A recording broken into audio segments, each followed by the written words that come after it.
Ladies and gentlemen, well, now it's out in the open. As you can see, Brighton's published accounts show Chelsea paid 21.5 million for Graham Potter, thought to be a world record compensation fee for a manager. The truth is out there now. Now we know why Graham Potter is not being sacked, and I don't know, potentially probably not going to be sacked. All right. Here we go, back again on the other side of the coin. Right, welcome back to the other side of the coin, ladies and gentlemen. This is the news that's getting circulated around, and it's making a lot of buzz. Majority of us knew, this was the compensation. That's the word that was getting thrown around, but now it's official. It's in Brighton's accounts. It's in their books. 21.5 million has been recorded in their books. Compensation fee paid for not just the manager, I think for the entire backroom staff as well. Look, I want to take a journey to the past that has gone by. Look, Graham Potter has always been he's been admired. I'm not even going to lie. I liked him in Brighton. I liked what he was doing there, but I liked it at Brighton. I admired what he did at Brighton, and a club like Brighton, who is always going to be there or thereabouts in terms of getting relegated. He steadied the ship, and slowly and surely enough, after 3 years, on the third season, they ended up finishing the highest position, which was 10th, I believe. And that is a huge achievement for Brighton. But for that particular purpose, I admired Graham Potter to be able to get so much out of a particular club with lack of resources. It shows the testament of the manager. It shows that he's got some sort of credibility. But as I said, it was good for Brighton. So when our new owners came in, I just wonder what sort of ideas, what sort of thought process was going through their head when they sacked Thomas Tuchel, and they thought, you know what? We've got this massive Chelsea project. We've got hell of a lot of money. We're going to get rid of a lot of players. We're going to bring in a lot of superstars. We're going to try and build the future with a lot of supremely talented youngsters.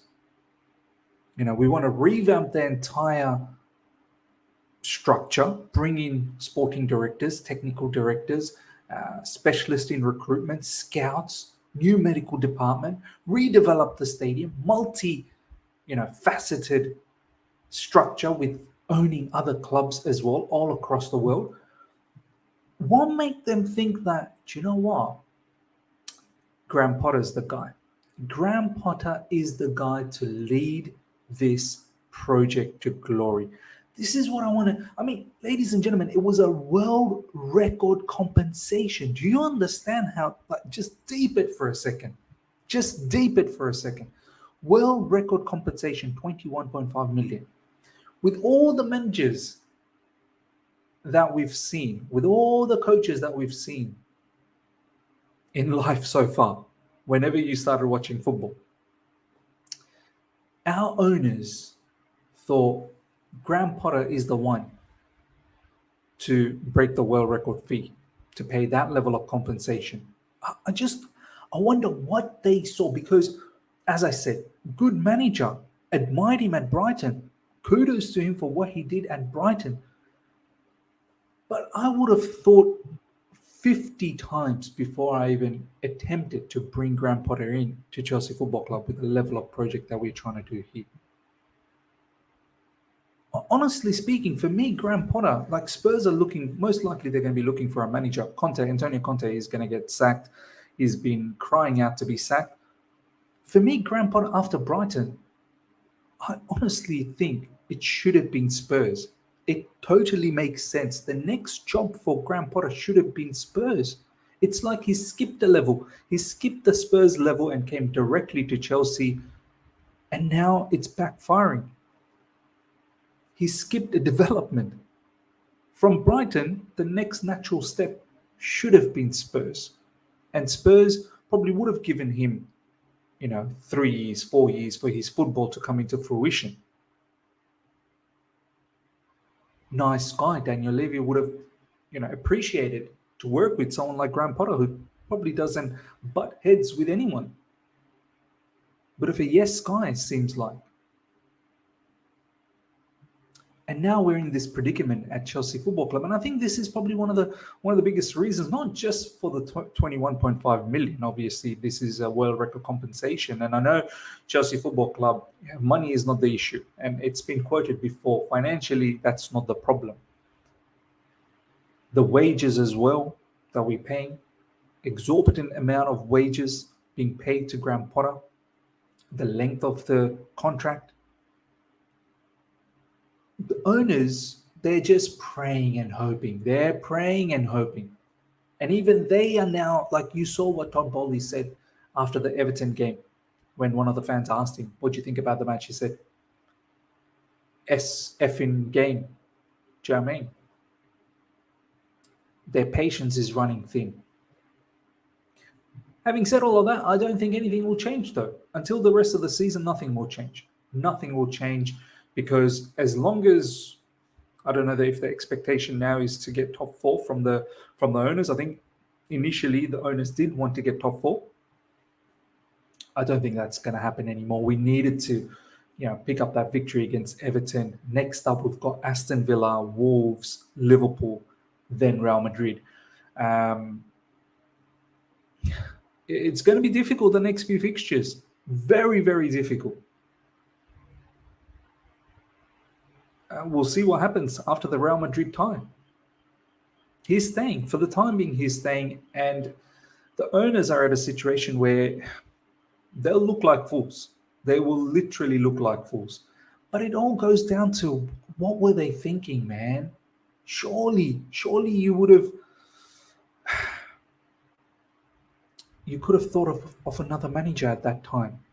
You could have at least prolonged with Thomas Tuchel a little bit longer to see what's going on. What actually went wrong? There's so many rumors that, Thomas Tuchel did something sinister behind the scenes. So some publications reporting that he did something really, really bad. And then if people knew about this, then everyone would agree. Simon Jordan from Talk Sports said, if only you guys knew what Thomas Tuchel did. I wonder what he did. Thomas Tuchel's wife as well coming out in public not that long ago saying he did something. What did he do, man? What did he do so bad that it could not have been repaired? Madness. And to replace Thomas Tuchel with Graham Potter, for me, it was always a step back. But I was hopeful. I was hoping that maybe he can stand up to it. Maybe he can, bring his ideas to Chelsea Football Club. But it just didn't come to fruition. It's mad that we've, world record compensation was paid for Graham Potter. You'd think that type of ambition, that type of, vigor, like, it'd be used on a supreme manager, like, let's say, for example, argument's sake, I'm going out there and I'm trying to get Pep Guardiola, world record fee to break, his contract and bringing him in. Graham Potter, world record fee for Graham Potter. It's quite strange. This is what Graham Potter said, another quote that's floating around. If you're not winning, whoever you are, they want somebody different. If you win, then everything is fine. I'm sorry, mate. That is the nature of the business, especially at Chelsea Football Club. Maybe not at Brighton. And this is something he probably would have gotten away at Spurs as well. Spurs don't give a damn about winning titles. Do you know what I mean? 6 months ago, I was competent coach. Like, see, this is where I feel like, Graham Potter, you need to let people decide whether you're competent or not. You don't need to come out there and keep saying, and competent. Let's be honest, man. Brighton's done well, but sometimes Graham Potter speaks as if Brighton were, gunning for top 4. They made a big run in the Carabao Cup. They were there in the FA Cup. Like De Zerbi is in the FA Cup semi-finals with Brighton. Sometimes I feel like Graham Potter talks in a way where he truly thinks he's done something unbelievable, unheard of in Brighton.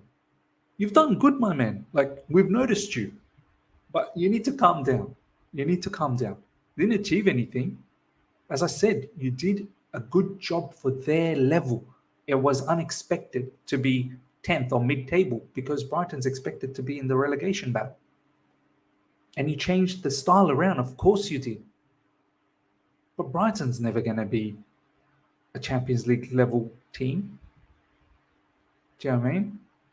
Let's see what happens to Brighton this season if they can crack into Europe with Europa League, if they can come into the top 6.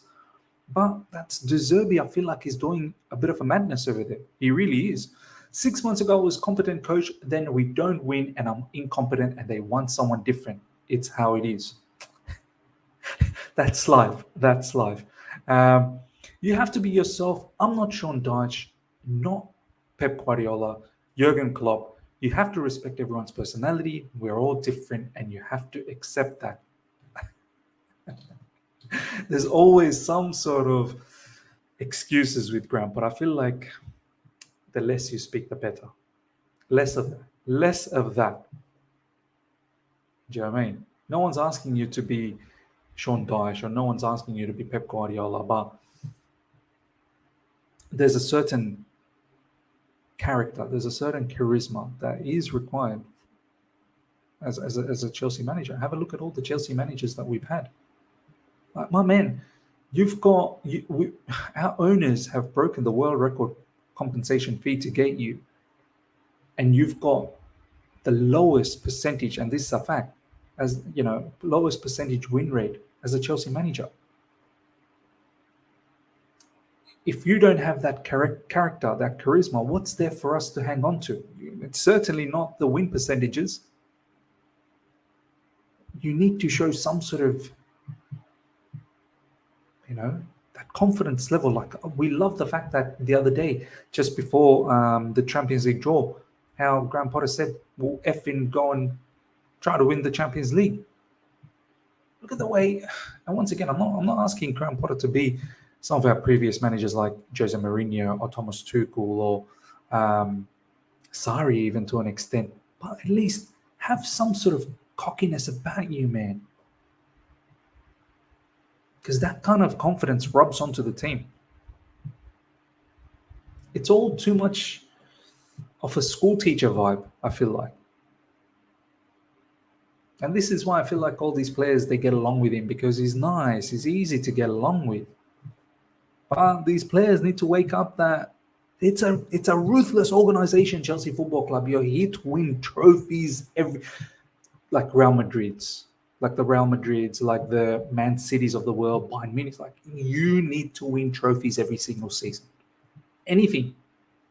Whether it's the Premier League title, domestic cups, European title, like Chelsea should be winning trophies every season, man, and especially with the level of money that we are spending now and what our owners, the ambition of the owners are, and the board that we've created, all these smart footballing people that we've brought in.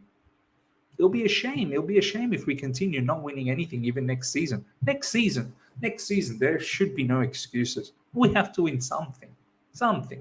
Carabao Cup, FA Cup. Well, probably not going to be in Europe unless we win the Champions League. We have to be there or thereabouts for the Premier League title. And if we're not, it's a shame. It's a shame. And sooner or later, these players, they fall into this trap where it's like, oh, well, no one's head's really rolling at the moment. So we carry on. I remember when Man City, I still remember Vincent Kompany saying this, when Man City was trying to do their project. They were trying to get to the glory stage quick.